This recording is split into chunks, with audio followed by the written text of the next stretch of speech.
we're halfway through RaceGOW. We're on track 4. I think I've flown about 90 batteries on this so far. Quite a few batteries. Some tracks take a lot to get through. I kind of wanted to talk about while I fly my process. So I try to do a pack of 6 batteries, and I'll fly as smooth and as tight as possible, trying to keep all the gates really close. And then I'll do a pack of 6 batteries, trying to fly faster, just pushing the throttle higher up the whole time, fly as fast as I can. And then I'll go back to a pack of 6 batteries, trying to fly smooth and tight. And by the time you get to that second set of smooth and tight, you know the course really well, and you've gotten used to flying faster. It's just a good step to take to like continue to progressively get faster as you fly the course.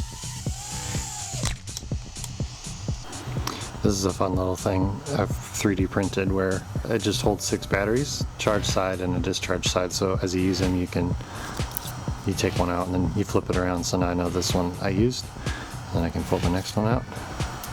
I'm good to go. And it just keeps things nice and clean. Super simple print. I really enjoy flying walk snail. Just as I love it. Oh, ow! Except for that. Ouch. Oh, I think there's blood dripping down my finger. Oops.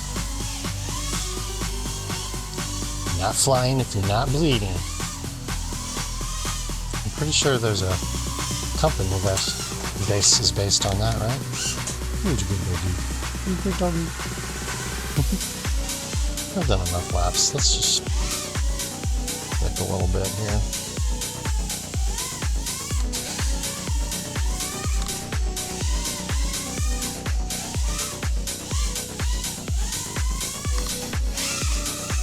Oh yeah. Oh yeah. That was a beautiful half natty. One of my favorite tricks. Oh yeah, that was the trick I wanted. I didn't ride out of it very well, but that was nice. They've always been so hard to power loop.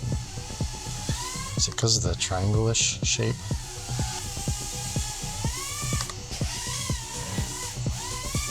Yeah.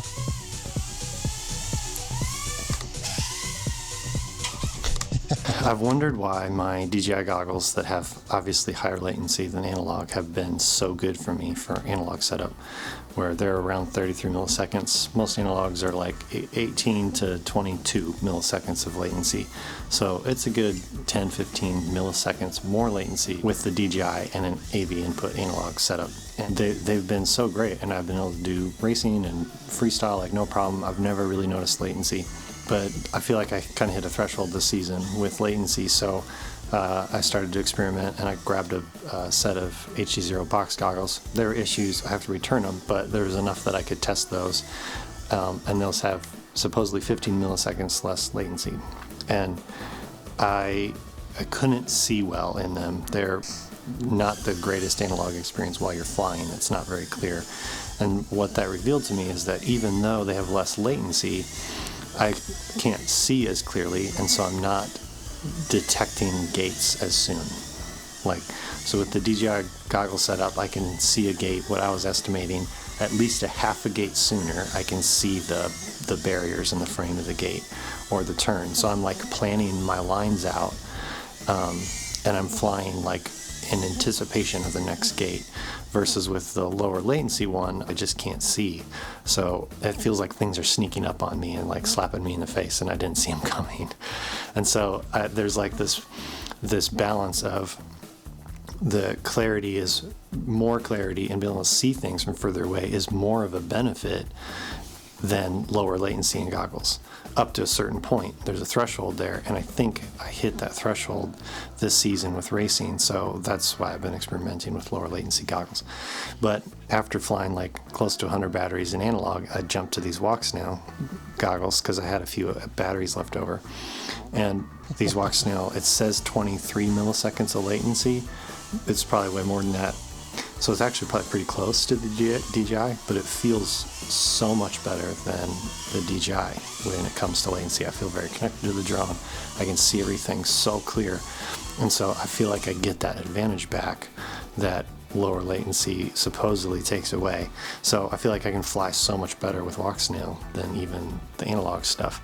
The other compromises with walk snail drone is it's just heavier and it's bigger, so it's not as agile through the course. So I'm sure I'm nowhere close to as fast, but I think it definitely proved my theory of that your clarity of vision while you're flying, if you're not flying over a certain threshold in speed, if you're not flying super fast, you get more of an advantage being able to see better than you do with lower latency goggles.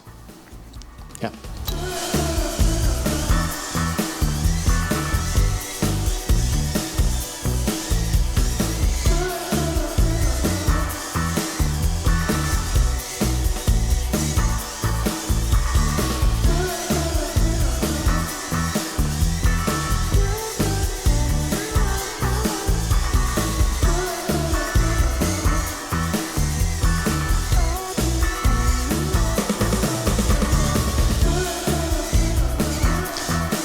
Those felt like my fastest laps for sure.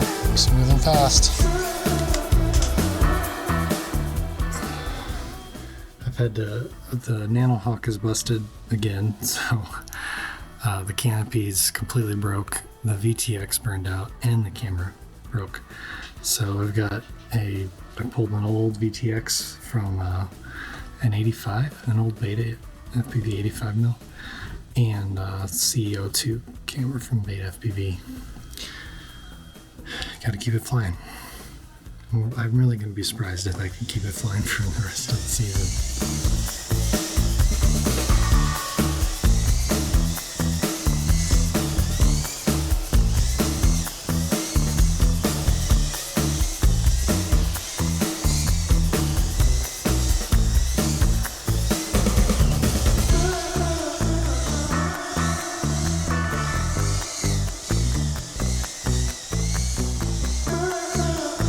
Laps on a bad old battery. I feel like a good freestyle. A little bit to the course in freestyle. That was kind of fun. Still very good.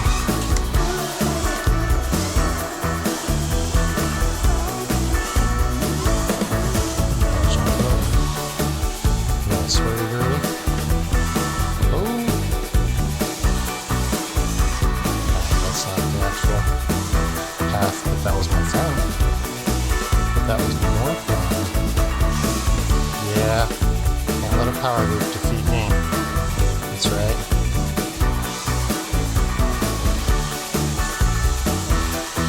One of my favorite tricks is spinning it. Very fast.